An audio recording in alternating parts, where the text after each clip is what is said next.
नमस्कार, आप देख रहे हैं हर खबर और आपके साथ मैं हूं अमित शर्मा। वक्त है मेट्रो सिटी का और मेट्रो सिटी की शुरुआत करेंगे इस वक्त की बड़ी खबर के साथ। बड़ी खबर आपको बता रहे हैं इस वक्त की, ये बड़ी जानकारी आपको हम दे रहे हैं। गुरुग्राम से आ रही है। साइबर सिटी गुरुग्राम में एक बार फिर से कोरोना बम फूटा है। कोरोना के 2385 नए मामले सामने आए हैं। ये बड़ी जानकारी आपको हम दे रहे हैं, बड़ी खबर आपको हम बता रहे हैं। 2385 नए मामले सामने आए और साइबर सिटी में कोरोना के मामलों में लगातार इजाफा होता हुआ नजर आ रहा है। और एक बार फिर से 2000 से ज्यादा, ये लगातार तीसरा चौथा दिन है जब 2000 से ज्यादा मामले कोरोना के एक बार फिर से सामने आए हैं बीते 24 घंटे के भीतर। ये अपने आप में एक बड़ी चिंता का विषय। कोरोना के मामलों में लगातार यहां पर बढ़ोतरी होती हुई और साइबर सिटी गुरुग्राम में एक बार फिर से कोरोना बम फूटा है। इस बात का अंदाजा आप इसी से लगा सकते हैं कि 2385 नए मामले 24 घंटे के भीतर कोरोना के और सामने आ गए।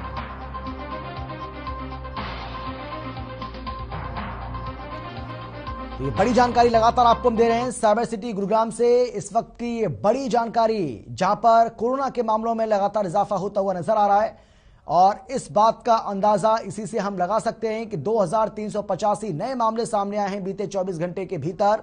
कोरोना के नए मामलों में लगातार इजाफा होता हुआ यहां नजर आ रहा है और बार बार यह भी देखने को मिलता है कि क्योंकि साइबर सिटी गुरुग्राम जो है वो दिल्ली से सटा हुआ इलाका है, दिल्ली से सटा हुआ जिला है और इसीलिए मामलों में यहां पर बढ़ोतरी ज्यादा देखने को मिलती है।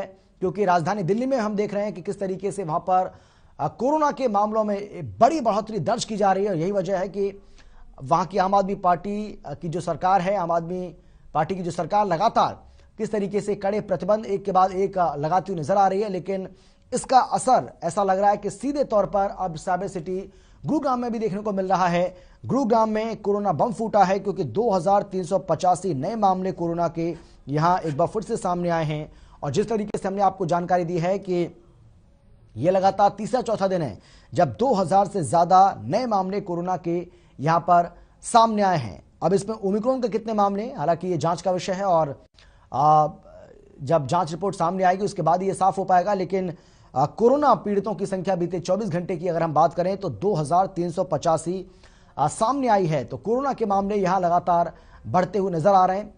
अब कोरोना के जो मामले बढ़ रहे हैं उसकी वजह क्या है, यह भी अपने आप में एक बड़ा सवाल।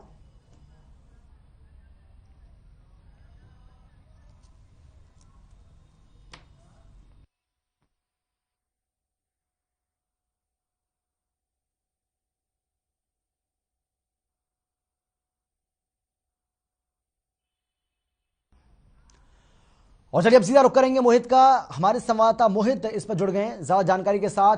मोहित, कोरोना के मामलों में लगातार साइबर सिटी गुरुग्राम में इजाफा होता हुआ और 2000 से ज्यादा नए मामले, एक बार फिर से तीसरा चौथा दिन है जब 2000 से ज्यादा मामले कोरोना के यहां पर सामने आए। एक बड़ी चिंता। बिल्कुल बताना चाहूंगा कि गुरुग्राम जिले में बीते एक हफ्ते से ज्यादा का समय हो गया है जहां पर जो मामला है वो 1000 से ऊपर रह रहा है। मतलब मामले जो आ रहे हैं वो 1000 की संख्या से ऊपर चल रहे हैं, चाहे वो 2000 हो, 2600 हो या 1100 हो या 1300 हो। ऐसे में जो लगातार मामले बढ़ रहे हैं वो कहीं ना कहीं जो लोगों की लापरवाही और जो जागरूकता में कमी है, जिला प्रशासन द्वारा जो जागरूकता फैलाई जाती है उसकी कमी है और लोगों में जो लापरवाही है उसके कारण ये मामले लगातार बढ़ रहे हैं। और गुरुग्राम जिला वो जिला है जो कि हरियाणा प्रदेश के अंदर जहां एकदम रेवेन्यू के मामले में जाना जाता है, तो कहीं ना कहीं अब छवि जो है कोरोना के मामले में बन रही है। और अगर ओमिक्रॉन की बात करें तो ओमिक्रॉन के 7 मामले जिस तरीके से सामने आए हैं तो कहीं ना कहीं जो है गुरुग्राम जिले के अंदर जो है कोरोना के मामले और ओमिक्रॉन के मामलों में इजाफा हो रहा है। फिर बीती जो लहर थी, यानी दूसरी लहर के अंदर भी गुरुग्राम जिला नंबर 1 पर था कोरोना के मामलों में। और जब पहली लहर जब आई उस समय भी कोरोना के मामले गुरुग्राम में सबसे पहले दर्ज किए गए थे, सबसे ज्यादा दर्ज किए गए थे। तो कहीं ना कहीं जो जिला प्रशासन का ढीला ढाल रवैया है बीती 3 लहरों से ही देखने को मिल रहा है और जिस तरीके से मामले बढ़ चढ़कर सामने आ रहे हैं कहीं ना कहीं ये पोल खोलते नजर आ रहे हैं जिला प्रशासन की। जी बिल्कुल मोहित, वजह क्या माने? टेस्टिंग ज्यादा हो रही है इसलिए मामले ज्यादा सामने आ रहे हैं या दिल्ली से सटा हुआ इलाका है, दिल्ली से सटा हुआ जिला है इसलिए मामले सामने आ रहे हैं, ये लोगों की लापरवाही? ये तीन जो चीजें हैं वो बहुत ज्यादा महत्वपूर्ण है, ये 3 बातें जिसका मैं जिक्र कर रहा हूं। तो इनमें से कौन सी बात आपको ज्यादा सटीक लगती है कि इस वजह से मामले हो सकता है कि बढ़ रहे हों? मुख्य वजह मैं आपको बताना चाहूंगा कि मुख्य वजह सबसे बड़ी बात है कि दिल्ली के करीब होने का कारण। क्योंकि गुरुग्राम जिले से अगर हम बात करें दिल्ली जाने वाले लोगों की तो संख्या कम है, मगर दिल्ली से गुरुग्राम नौकरी करने जो एमएनसीज के अंदर आते हैं, चाहे एमजी रोड की बात करें, चकरपुर इलाके की पास की बात करें, उद्योग विहार की बात करें, आईएमटी मानेसर की बात करें, जो लोग हैं चाहे मेट्रो के माध्यम से, ट्रांसपोर्ट के माध्यम से जो लोग आते हैं, कहीं ना कहीं वहां से बीमारियां लेकर भी यहाँ आते हैं, क्योंकि हर कोई व्यक्ति सर्दी खांसी जुकाम बुखार होने के बाद अपना टेस्ट नहीं कराता है और घरेलू उपचार लेता है, मगर बाद में जब पता लगता है कि उसको कोरोना अंदर है, तो कहीं ना कहीं शायद उसकी वह अपने इम्यूनिटी पावर के दम पर शायद ठीक हो जाए, मगर जो लोग कमजोर हैं उन लोगों को वो वायरस फैलता है, क्योंकि बहुत से लोग जो है डर की वजह से ही जो है टेस्ट नहीं कराते हैं। और अगर टेस्टिंग की बात करें गुरुग्राम जिले में, तकरीबन 10,000 टेस्ट जो है गुरुग्राम जिले में रोज किए जाते हैं, और 10,000 में से अगर जिस तरीके से 2300-2400 मामले अगर आ रहे हैं, तो कम से कम जो है 25% जो लोग हैं अभी भी जो है टेस्ट कराने वाले संक्रमित मिल रहे हैं। अगर इस संख्या को बढ़ाकर हम आंकड़ों में अगर हम बात करें, अगर 1 लाख टेस्टों को अगर हम मान के चले करे जाते हैं, तो यानी कि 25,000 मामले भी गुरुग्राम एक दिन में दे सकता है कोरोना पॉजिटिव के। तो सीधे तौर पर यह बात क्लियर होती नजर आ रही है कि सिर्फ टेस्टिंग जो है उसके आधार पर जो है कोरोना वायरस की रफ्तार को मापा जा रहा है। अगर टेस्टिंग को पूर्णतः एक बार कर दिया जाए, एक साथ बहुत बड़ी संख्या में की जाए, तो मामले भी ज्यादा देखने को मिलेंगे। तो हमें कोरोना के आने वाले आंकड़ों से रफ्तार का अंदाजा ना लगाकर यह मानना चाहिए कि गुरुग्राम जिले की जो आबादी है उसमें से कम 25% लोगों को कोरोना का वायरस जरूर है बॉडी में, चाहे वैक्सीनेशन करा चुके हो, ठीक हो रहे हो, मगर कहीं ना कहीं जो लोग हैं वो संक्रमित चल रहे हैं। जी बिल्कुल। और ये बहुत बड़ी चिंता है मोहित, हम बार बार कह रहे हैं कि लोगों को इस बारे में ध्यान रखना होगा, क्योंकि ये जो मामले बढ़ रहे हैं ये वाकई में बहुत गंभीर विषय है और इस पर स्वास्थ्य महकमे को, स्थानीय प्रशासन को ध्यान देना ही होगा। ये भी हम जानना चाहेंगे मोहित, जो सख्ती बरती जा रही है स्थानीय प्रशासन की ओर से, स्वास्थ्य विभाग की ओर से भी तमाम तरह की जो गाइडलाइंस है वो जारी की गई हैं, क्या उनका पालन होता हुआ दिखाई पड़ता है आपको? क्योंकि आप ग्राउंड पर मौजूद रहते हैं, रिपोर्टिंग आप करते हैं, आप इस बारे में बेहतर तरीके से बता पाएंगे। मैं बताना चाहूंगा कि गुरुग्राम जिले में अगर हम सदर बाजारों की बात करें, तो सदर बाजारों के अंदर भीड़ होती है, व्यापारी से लेकर ग्राहक तक जो है मास्क नहीं लगाता है। अगर मास्क लगाया जाता है तो सिर्फ सदर बाजार की एंट्री पर अगर कोई चेकिंग होती है, या फिर अपने हाथ में एक कॉपी लेकर और पेन लेकर जो पुलिसकर्मी घूमते हैं, स्वास्थ्य विभाग के लोग घूमते हैं चालान काटने के लिए, उस स्थिति के अंदर तो जरूर लोग डर से मास्क जरूर लगा लेते हैं, वो भी 500 रुपए के डर से कि 500 का चालान कटेगा या फिर कोई कड़ी कार्रवाई होगी इसलिए। मगर अगर कोई पुलिसकर्मी तैनात ना हो, कोई स्वास्थ्य विभाग की टीम ना हो, कोई ऐसे लोग ना हो जो चालान करेंगे, तो कहीं ना कहीं जो लोग हैं बिना मास्क के नजर आते हैं, खुलेआम दौड़ते नजर आते हैं। अगर बात करें सरकारी अस्पताल की, मैं सरकारी अस्पताल के बाहर ही हूँ, और ऐसे में तो यहाँ मरीज अगर आप देख पाए, जितने ही मरीज यहाँ आने वाले होंगे, तो बहुत से मरीज आपको ऐसे मिलेंगे जो बिना मास्क के यहाँ प्रवेश करते नजर आएंगे। अगर पूरे जिले का जो ठेका स्वास्थ्य विभाग उठाता है या जिला प्रशासन उठाता है, ऐसे में एक सबसे बड़ा केंद्र होता है नागरिक अस्पताल। अगर उसके गेट के ऊपर कहीं ऐसा सिस्टम इन्होंने बनाया होता कि यहाँ एंट्री तभी मिलेगी कि पहले मास्क लगा कर आइए, तो कहीं ना कहीं जो है लोगों को ये पता होता कि जहां हम उपचार के लिए जाने वाले हैं, पहले बाहर से ही जो है मास्क लगाकर जाए और शुरुआत यहीं से हो। तो कहीं ना कहीं जो कमी है वो जरूर देखने को मिल रही है जिला प्रशासन के रवैये के अंदर और स्वास्थ्य विभाग की।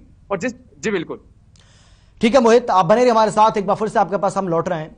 गुरुग्राम नागरिक अस्पताल में डॉक्टर्स ने हड़ताल की है। आपको बता दें कि हड़ताल स्पेशलिस्ट कैडर को लेकर की गई, जिससे डायरेक्ट एसएमओ की भर्ती पर रोक लगी है।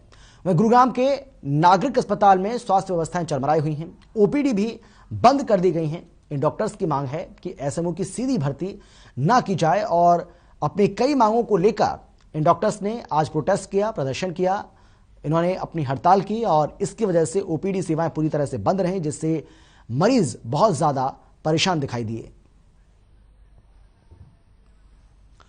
और चलिए सीधा रुख करेंगे मोहित का। मोहित लगातार हमारे साथ बने हुए हैं। मोहित, हम जानना चाहेंगे आज, क्योंकि डॉक्टर्स ने हड़ताल की थी और कोरोना काल में इस हड़ताल का होना अपने आप में कई सवाल पैदा करता है। हालांकि अब प्रदेश में एस्मा लागू किया जा चुका है, लेकिन किस तरीके से मरीजों को इस हड़ताल के चलते आज परेशानी का सामना करना पड़ा, बताइए विस्तार से। मैं बताना चाहूंगा, हर खबर हरियाणा की टीम ने जब इस हड़ताल को कवर करने के लिए पहुंची थी, तो सबसे ज्यादा मैं बताना चाहूंगा कि डॉक्टर जो भी सैकड़ों की संख्या में जो डॉक्टर यहाँ तैनात थे वो सब हड़ताल पे चले गए, मगर सैकड़ों से अलग हजारों की संख्या में लोग ऐसे थे जो ये कहते नजर आ रहे थे कि इस हड़ताल की उन्हें जानकारी नहीं थी। वो इतनी दूर दूर से, चाहे गुरुग्राम के आसपास के इलाकों से दूर दूर से अपने बच्चों को उपचार के लिए लेकर आए हैं, और ऐसे में अब उनको उपचार नहीं मिलेगा, अब वापस जाना होगा। तो कहीं ना कहीं जो लोग थे वो परेशान थे, हाहाकार था लोगों के अंदर। हालांकि वैक्सीनेशन प्रक्रिया आज सुचारू रूप से चलती रही, मगर कहीं ना कहीं जिस तरीके से सभी जो विभाग थे सभी हड़ताल पर उतर आए। हालांकि इनका कहना था कि ओपीडी को सिर्फ बंद किया गया है, इमरजेंसी सर्विसेज गायनी वार्ड जो है वहां चल रहा है। मगर बता दूं कि जिस तरीके से एक हड़ताल करने के बाद सभी जब अपनी अपनी सीट को छोड़कर डॉक्टर नीचे उतर कर आए, चाहे वो हड़ताल में शामिल ना हो, मगर जो व्यवस्थाएं थे स्वास्थ्य विभाग की जरूर चरमरा गई थी, जिसकी तस्वीरें हमने दर्शकों को उस समय भी दिखाई थी। जी